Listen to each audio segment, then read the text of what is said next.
arkadaşlar.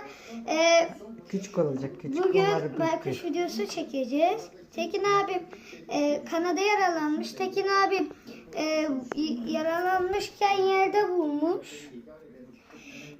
Şu anda et yediriyoruz. Neyle besleniyor baykuşlar yani? Etle. Ya ben yedirdim. İşte küçük baykuşumuz. Getir. Koy ağzına koy. Döküldü. Al.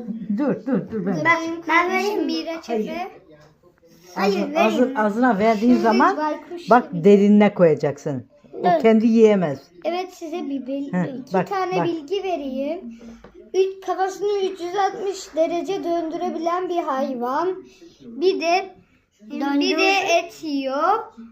Kafeste görmedin mi be?